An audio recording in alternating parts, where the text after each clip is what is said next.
Greetings, my name is Dave Belchamber. This video introduces alternatives to the use of bolt snaps for securing side-mounted dive cylinders. But before getting started, a bit of background is in order. Although I dove for several years as a teenager in the mid-60s, it wasn't until 2014 that I began technical dive training in preparation for a dream trip to Truck Lagoon. Advancing age precluded use of back-mounted steel twins, so conversion to side mount was the logical answer. My experience to date suggests that traditional methods for securing side-mounted dive cylinders at the lower point of attachment are problematic for a variety of reasons.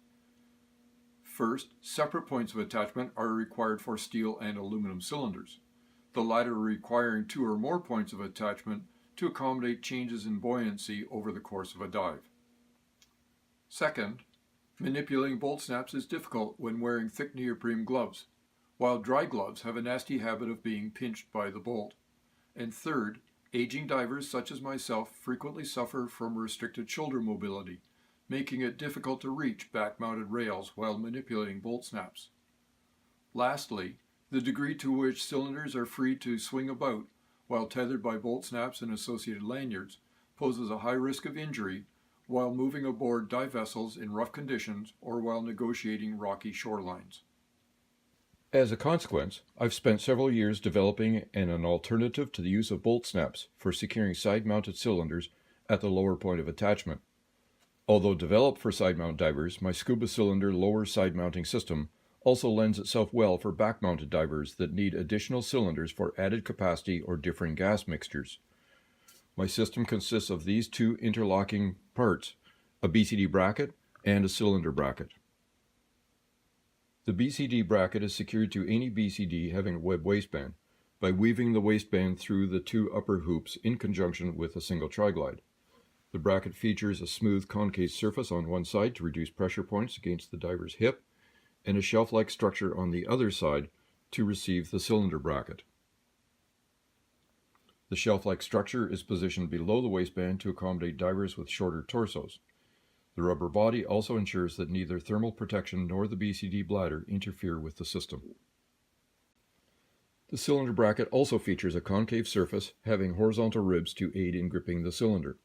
The hard rubber body will conform to any cylinder diameter. A large side-to-side slot with a small indentation will accommodate either a web cylinder band or stainless steel hose clamp. The long lobe of the flat-sided oval prevents the two brackets from accidental disengagement.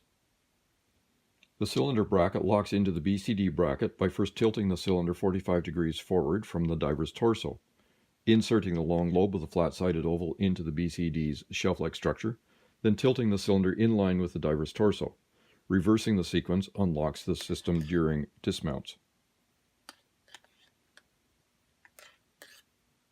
Placing the diver's hand between the flat-sided oval and cylinder enables the diver to both hold the cylinder and guide the long lobe into the BCD bracket's shelf when mounting in water. Over the past several months, my attention has been directed toward the upper point of attachment, having found that various arrangements using snap bolts and bungees to be frustrating, especially while wearing thick neoprene gloves or dry gloves. To date, tests with the new systems have been encouraging. This jammer features an internal cam and cord.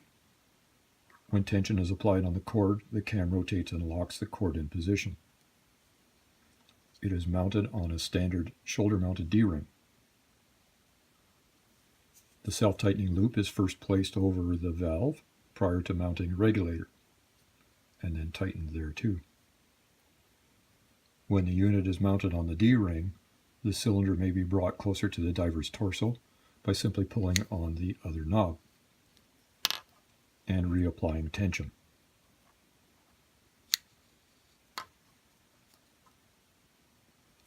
To loosen, simply rotate the lever and pull on the cord.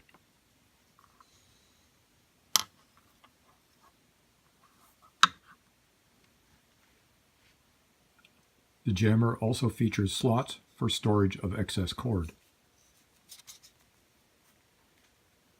The unique shape of the back slot of the jammer is designed to lock onto a D-ring by first inserting the D-ring halfway into the slot, rotating the jammer 180 degrees and then moving the D-ring to the top of the slot. At this point, the jammer is locked onto the D-ring. As long as tension is applied, the jammer will not come off the D-ring. To remove it, simply slide the D-ring halfway down the slot, rotate 180 degrees, and remove.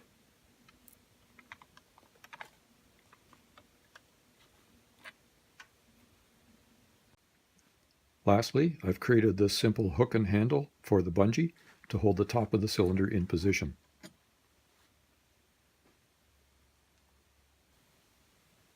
And now for the complete system in action.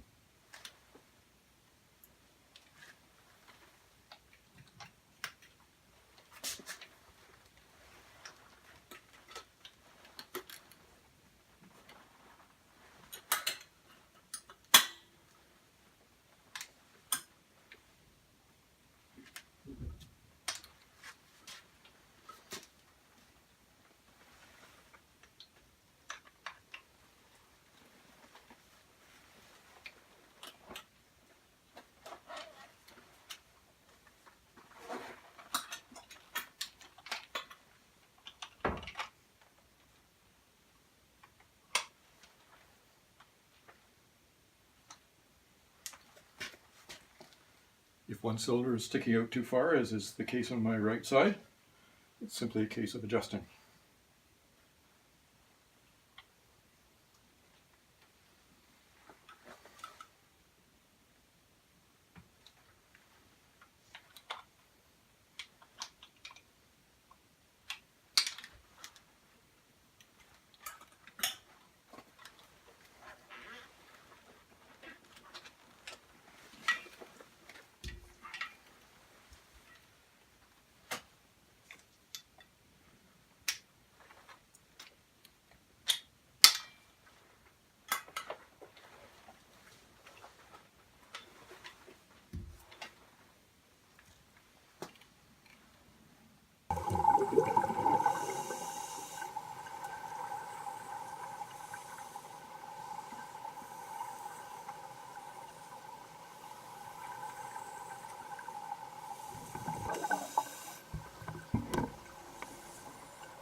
Thanks for watching.